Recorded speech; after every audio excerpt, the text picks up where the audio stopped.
जी, ये बिंदु आपने बहुत अच्छा उठाया। मैं आता हूँ अनिल सिन्हा जी आपके पास।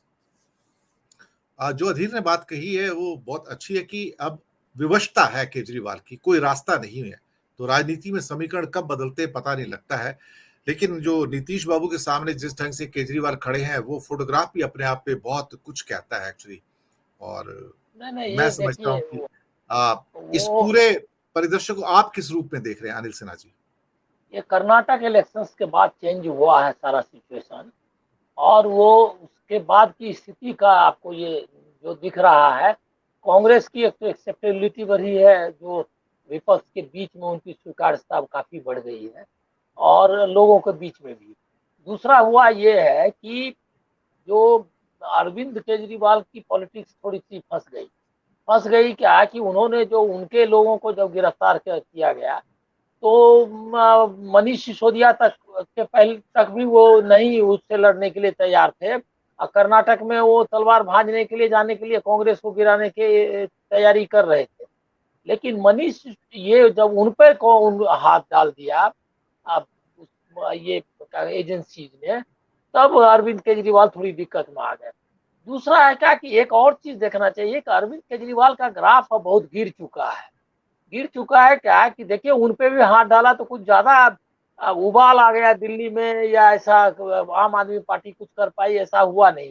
तो ना उनकी जो स्टेटस है, जो उनकी स्थिति है, वो उसका खुलासा हो गया है। अभी बहुत लो लो मतलब पॉपुलैरिटी बेस पर वो चल रहे हैं, तो उनके सामने कोई ऑप्शंस नहीं है। दूसरा है क्या है कि इसका भी इस्तेमाल वो करना चाहते थे कि कांग्रेस को एक तरह से कटघरे में खड़ा करके कि देखिए हमारे साथ हमारा साथ नहीं दिया। लेकिन कांग्रेस अब राजनीति कर रही है, बेहतर राजनीति कर रही है। उसने अपना इशू बेस उनको समर्थन दे दिया।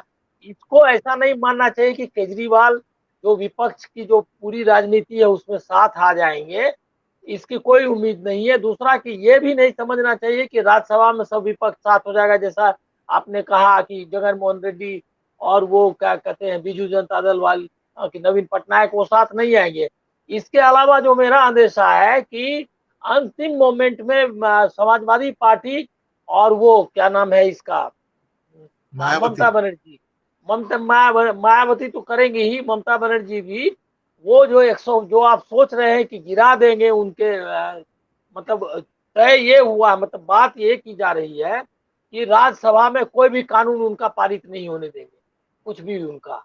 ऐसा विपक्ष स्टैंड ले, ये कांग्रेस चाहती है और जो बाकी लोग चाहते हैं, लेकिन ये होने वाला नहीं है। और केजरी इससे एक फायदा ये हुआ कि दिल्ली वाले इशू को लेकर के संघवाद का जो नाटक करता था, जो नकली विपक्ष थे, ममता बनर्जी वगैरह जो करती थी, वो भी एक्सपोज हो जाएगा कि आपने कितनी लड़ाई लड़ाई लड़ी फेडरलिज्म के लिए। क्योंकि इसी को आधार बना के वो लोग कांग्रेस को परेशान करते थे कि हम जो है फेडरलिज्म को, उसके लिए हमको लड़ना है, सेंटर की कोई सरकार हो, फला हो। ये सब उसको मुद्दा बना करके एक मतलब नूरा कुश्ती जो है इनके साथ, मोदी के साथ करते थे। लेकिन उन्होंने कभी भी राज्यसभा में कुछ गिरने नहीं दिया। आप समझ लीजिए कि राज्यसभा में उनका कभी बहुमत नहीं हो पाया। उसके बाद भी वो हर एक बिल उनका पास होता रहा, और उसमें वो भी विधेयक भी शामिल है जो सीधे सीधे संघवाद और जो बाकी चीजों के खिलाफ है, वो उनको भी उन्होंने पारित करवाया। तो आप समझ लीजिए कि ये जो चल रहा था कि नॉन कांग्रेस नॉन बीजेपी विपक्ष, उसका भी गुब्बारा फूट चुका है। लेकिन मैं नहीं मानता कि कांग्रेस और केजरीवाल को साथ आने के की संभावना है। हाँ, एक चीज और अंतर आया है, बीजेपी और केजरीवाल की जो मिली भगत थी, उसमें एक अंतर मैं जो देखता हूँ ये आया है कि अब केजरीवाल उनके लिए उतना उपयोगी नहीं रह गए। ये कर्नाटक का इलेक्शन साबित करता है, क्योंकि उन्होंने 208 उम्मीदवार दिए थे और सबकी जमानत जब्त हो गई, किसी को 50 और किसी को 100 वोट मिले हैं। तो शून्य ऐसे, दशमलव 0.5% वोट मिले हैं, उससे भी कम मिले हैं टोटल मिला के। हाँ, तो ये इन लोगों ने गोवा में, उत्तराखंड में, गुजरात में, गुजरात वाज मतलब वो हाई पॉइंट था, जबकि उसने अपनी ताकत भी दिखाई और कांग्रेस को बर्बाद कर, मतलब कांग्रेस को ऐसी डिफीट गुजरात में तो नहीं मिली थी, कहीं भी नहीं मिली थी। उसको उन्होंने साबित किया। मतलब बीजेपी के सामने कांग्रेस हो और उसकी ऐसी दुर्गति ये केजरीवाल ने कराया, और बहुत बेशर्मी के साथ काम किया केजरीवाल ने। तो अब लेकिन वो कर्नाटक में करना चाहते थे वही रोल, लेकिन बीजेपी को अंदाजा लग गया कि अगर वो कर्नाटक में जो शहरी वोट है, अगर केजरीवाल को रूरल वोट नहीं मिलने वाला है और शहरी वोट अगर उसने काट लिए, तो ये स्थिति उसके लिए उसके और पोजीशन उसकी खराब हो जाएगी। इसलिए उसने केजरीवाल का को ज्यादा उपयोग नहीं किया और केजरीवाल ने भी टैसिटली उसे विड्रॉ किया। लेकिन उनका पता चल गया कि उनका एक लिमिटेड ये है, मतलब रोल है। अब बीजेपी भी अब उस पर डिपेंड नहीं कर रही है। दूसरा, उनको ये लग रहा है कि अगर 1-to-1 दिल्ली में अगर केजरीवाल ने किया और कई 7 सीटों में, दिल्ली की सीटें और पंजाब की 12 सीटें शायद मेरे ख्याल में है, उसमें अगर वो ले गई तो उसका तो और घटेगा बीजेपी का। तो बीजेपी के जो गेम प्लान है उसमें अब केजरीवाल की कोई उपयोगिता नहीं रह गई है, मतलब कम उपयोगिता रह गई है।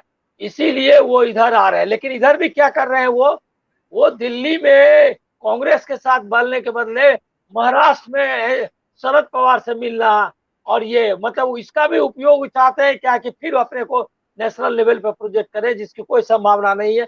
मेरा अभी भी मानना है कि केजरीवाल विपक्ष की राजनीति के लिए बहुत बड़े रोड़ा है और उसको कांग्रेस उसी तरह डील करे। उसने अच्छा किया कि संघवाद के इशू पे ऐलान किया कि वो साथ है और उनको बीजेपी को रिपीट करने के लिए तैयार है। इससे वो एक्सपोज कर पाएगी जगन मोहन रेड्डी जैसी पार्टी को, ये ममता बनर्जी, मायावती सबको, और कांग्रेस के लिए ये मुझको लग रहा है क्या कि ये बहुत ही अच्छे अच्छी दिशा, मतलब बेहतर दिशा में जाती हुई राजनीति है, ऐसा मेरा मानना है। जी, ये बात आपने बहुत